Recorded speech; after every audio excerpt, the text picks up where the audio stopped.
सोलापूरकरांनो, आनंद, उत्साह आणि धमाल घेऊन आली आहे मनोरंजन नगरी.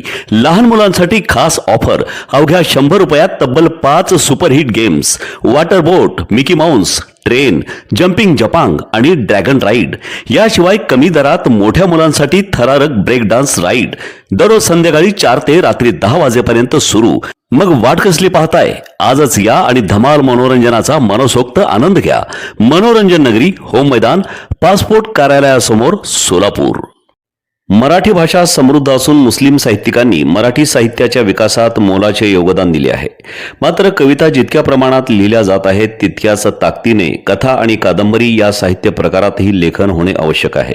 समाजाच्या वेदना, व्यथा आणि वास्तव साहित्याच्या माध्यमातून अधिक प्रभावीपणे मांडले गेले पाहिजे, असे प्रतिपादन प्राध्यापक दस्तगीर जमादार यांनी केले.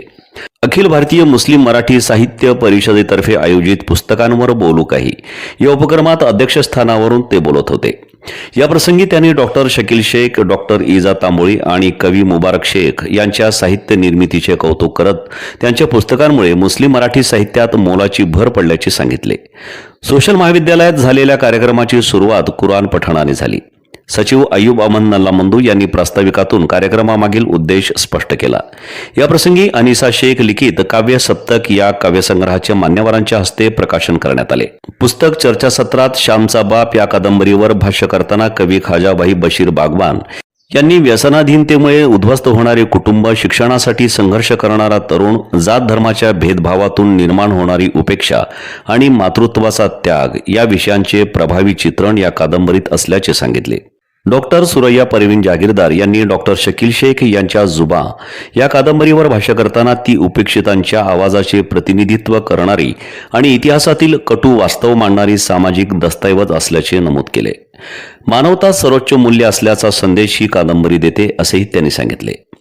प्राध्यापक BH करजगीकर यांनी कवी मुबारक शेख यांच्या अजान आणि चालिसा या काव्यसंग्रहाचे परीक्षण करताना समाजातील गरिबी, शिक्षणाचा अभाव, सामान्य माणसांचे जीवन आणि विविध ऐतिहासिक व सांस्कृतिक व्यक्तिमत्वांचा कवितेत प्रभावी समावेश करून नव्या पिढीला विचार प्रवृत्त करण्याचा प्रयत्न या संग्रहातून दिसून येत असल्याचं मत व्यक्त केलं. दुपारच्या सत्रात अनिसा शेख यांच्या अध्यक्षतेखाली कवी संमेलन झाले. राज्यभरातून सहभागी झालेल्या कवी कवयित्रींनी सामाजिक, शैक्षणिक आणि समकालीन विषयांवरील कविता व गझल सादर करून उपस्थितांची दाद मिळवली. सहभागी कवींचा स्मृतिचिन्ह, प्रमाणपत्र आणि पुष्पगुच्छ देऊन गौरव करण्यात आला. कार्यक्रमाचं सूत्रसंचालन प्राध्यापक मोहम्मद शेख आणि तहसीन सय्यद यांनी केलं, तर आभार प्रदर्शन हसीब नदाफ आणि जाफर बांगी यांनी केले.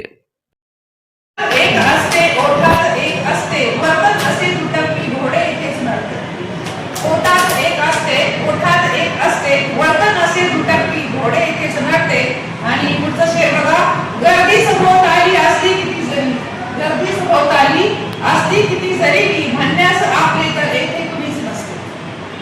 गर्दी सभोवताली किती असली जरी म्हणण्यास आपले तर येथे कुणीच नसते. आणि पुढचं शेर, दानास वाटण्याला गरीबास हात ज्याचा, दानास वाटण्याला गरीबास हात ज्याचा, तेथेच रोज लक्ष्मी पाणी सदैव भरते, तेथेच रोज लक्ष्मी पाणी सदैव भरते.